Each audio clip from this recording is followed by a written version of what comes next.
We know Jon Jones says he wants to go up to heavyweight. We got Conor back. Which one of these fighters do you think has had a bigger impact on MMA? They both had a huge impact. I'm going to go with Jon Jones, Okay. and I'll tell you why.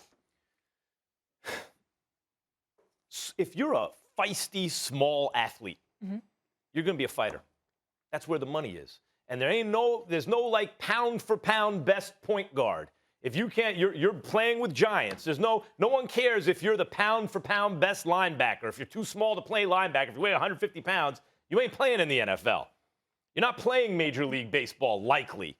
Jose Altuve, for every Jose Altuve, there's a million other guys. So the good small athletes are incentivized to go into fighting, especially if they have a fighting spirit, boxing and MMA.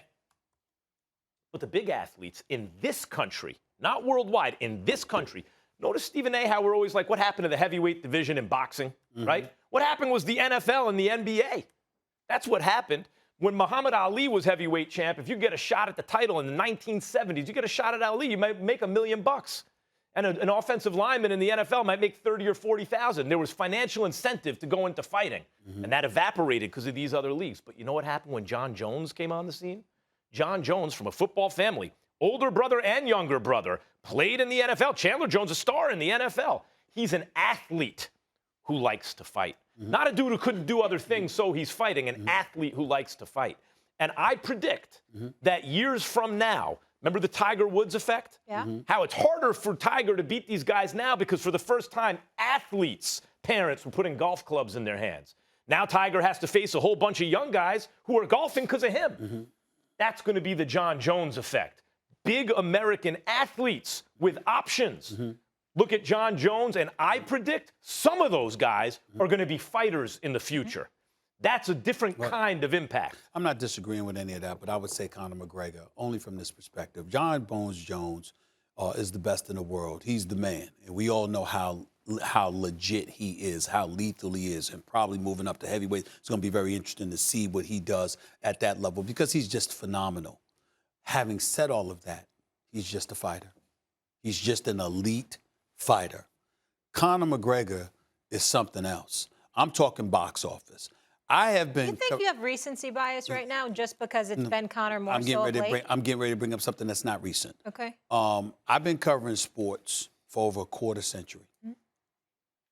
I've been to some major fights. I remember one time I told you, Max, of all the events, I mean, I was there when Temple beat UMass. UMass was number 5 in the nation, and John Calipari's coach. I was there covering Allen Iverson when they went to the NBA Finals. I mean, I was there when Jordan hit his shot over Utah to win his last title. I was there in Utah, okay? I've seen a lot. I saw you at Cavs Golden State Game 7. 2 great events. I've never seen, I felt at the time I never saw anything like when Mike Tyson walked into a ring, and I was there when he fought Andrew Galata in Detroit after he came out of retirement, and Conor McGregor against Eddie Alvarez at Madison Square Garden in November of 2006. Yes. Now, Molly, I would ask you to pause for a second because you've been to a lot of great events yourself.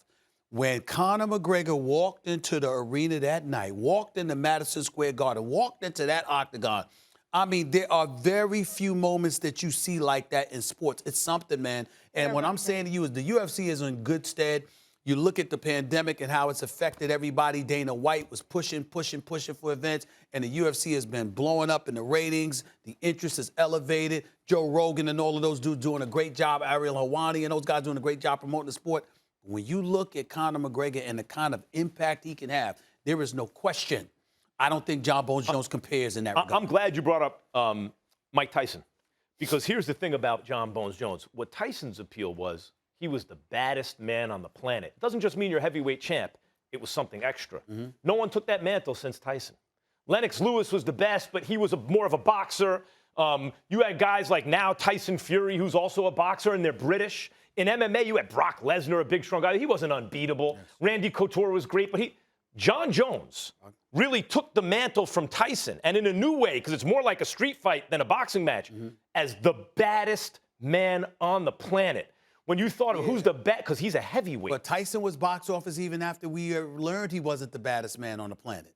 he was still box office. He's retired at age 54 No doubt. and still Because of that. Because once upon a time, it was that. Once upon a time, I understand. Well, once upon a time, McGregor was a bad man. But but he's not a heavyweight. Jon Jones. Right. Jon Jones is going to have an impact that's going to be felt for Could have decades. had an even bigger impact. We all know that. Of course. Yeah. It's not over yet. Yeah. Not over yet. No, of course. Thanks for watching ESPN on YouTube. For live streaming sports and premium content, subscribe to ESPN+.